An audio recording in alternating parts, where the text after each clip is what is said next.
Chào mọi người nhé. Thì ở video clip này thì bên mình sẽ cùng mọi người ta sẽ tìm hiểu một chút về cái dòng code số DBX này, Ribrec PA cộng. Thì ở đây nó là bản của Made in China này, DBX PA cộng VEU, tức là cái bản này là bản xuất EU đấy. Chất lượng thì cái chất lượng những cái bản hàng xuất EU thì nó sẽ ok hơn là hàng xuất ra những cái thị trường của Việt Nam hoặc là những cái khu vực Đông Nam Á.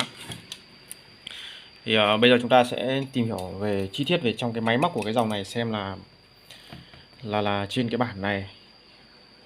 Đó, tất nhiên là hiện nay là trên thị trường nó có bản PA trơn, PA là bản đời đầu, bản PA cộng là bản nâng cấp từ bản PA trơn lên.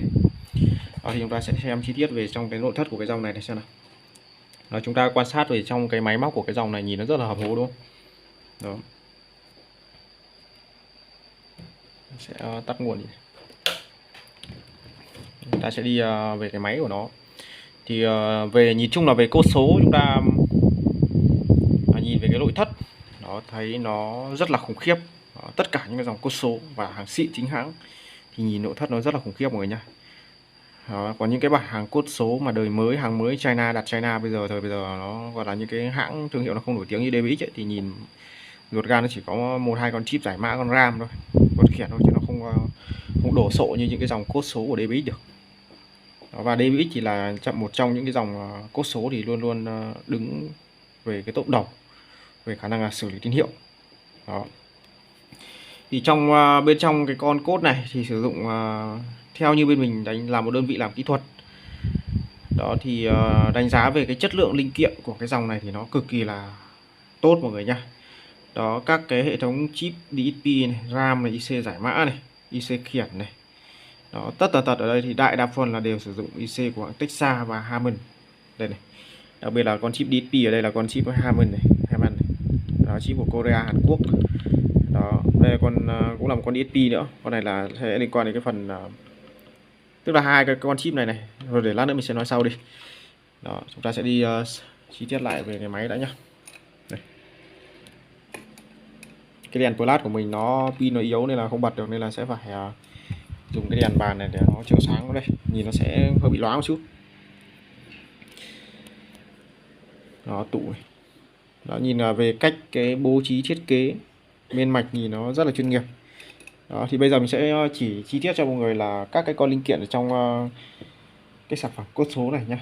Đó, toàn bộ các con 8 chân đây nó sẽ là OEM khuếch đại thuật toán này đều sử dụng là của GLC và TI của Texas. GLC thì tất là nhiên là một thương hiệu của Hàn Quốc rồi. Đó, đây đây là con chip giải mã tín hiệu âm thanh đầu vào và đầu ra là con Circuit Logic, có mã là CS42528. Đó, con này hãng Circuit Logic này cũng là một hãng thương hiệu đến từ thương hiệu của Nhật, không phải là của Hàn. GLC thì của Hàn mọi người nhé. Còn đây đặc biệt là đây có một cặp hệ thống chip xử lý DSP thì nó sẽ chạy hai mã riêng, một mã là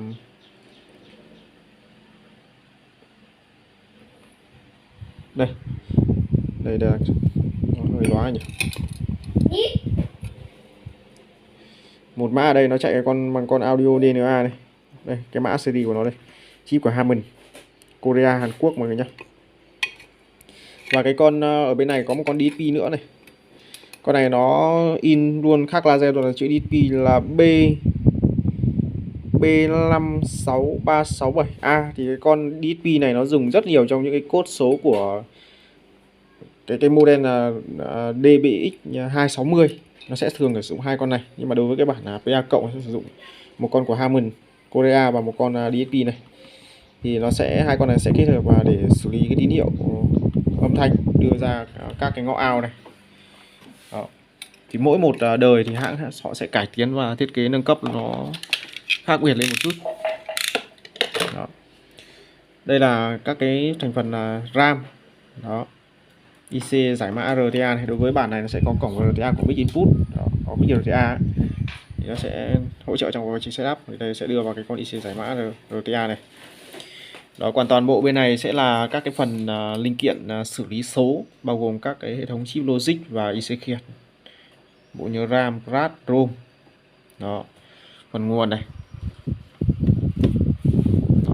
áp.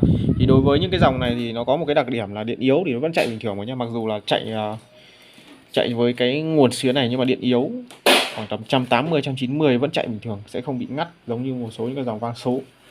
Thì đây là một cái ưu điểm là cái trên cái dòng cốt số, tất cả các model của cốt số của DBX thì họ thiết kế nó rất là tốt về phần nguồn, mặc dù là vẫn chạy vào nguồn xuyến của máy áp sát nhé. Đó. Đối với cái bản này thì nó sẽ có một in mic RTA và 2 input tín hiệu vào. Đó, và 6 ngõ out. Đó, chỉnh độc lập. Đây. Đó, nhìn chung thì về thiết kế và cái cấu tạo này, chất lượng linh kiện của cái dòng này thì bên mình đánh giá nó rất là cao. Đó.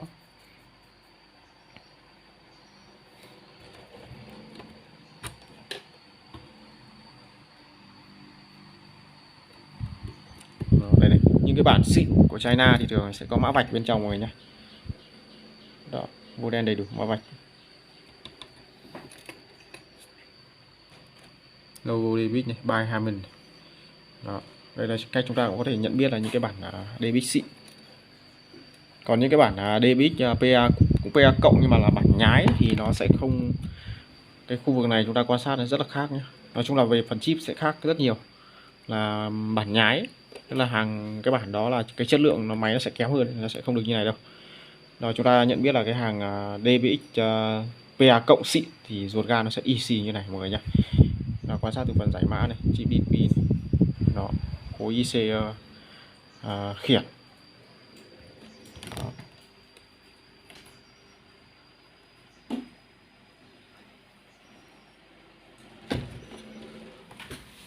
Phía sau thì chắc chắn là chạm rắc sẽ mạ vàng rồi. Đây, mạ vàng tất mọi người. Là mid 2, cổng USB kết nối với máy tính để setup. Đó, thì đó là về tổng quan, về chi tiết về trong cái máy của cái dòng này. Đó, thì về cái linh kiện thì rất là ok. Đó, thì mình đánh giá thì nhìn nó rất là chất lượng đấy. Đó, thì sản phẩm này mặc dù đã sử dụng sản xuất cái đời này là đời từ 2010, hình như là 2014 rồi, mà đến bây giờ thì mới bị lỗi đấy, thì bên mình cũng vừa mới hỗ trợ kỹ thuật xong cái sản phẩm này cho khách. Đó, và sau khi xử lý xong thì vẫn chạy bình thường thôi, chất lượng âm thanh thì không thay đổi. Đó. Còn độ bền thì nó sẽ phụ thuộc vào các cái phần linh kiện khác của máy. Nói chung là những cái sản phẩm của DBX này thì rất là bền mọi người nhá, cốt của DBX rất bền. Đó, nó không như những cái dòng sản phẩm hoặc cốt hàng pha kê khác. Đó. Tín hiệu như cái con cốt số này nó sẽ được ví như là cái trái tim của bộ dàn âm thanh. Đó, nó cắt và chia tần nó rất là hay. Đó. Chúng ta sẽ cần quan tâm đến nhất là hai con chip DP này. Đó, đời này sẽ chạy hai chip DP. Đó, một chip của Harman và một chip DP của mã kia, sử dụng thông dụng trong các model DBX 260 và một số những cái DBX đề cao. Đó. Đó.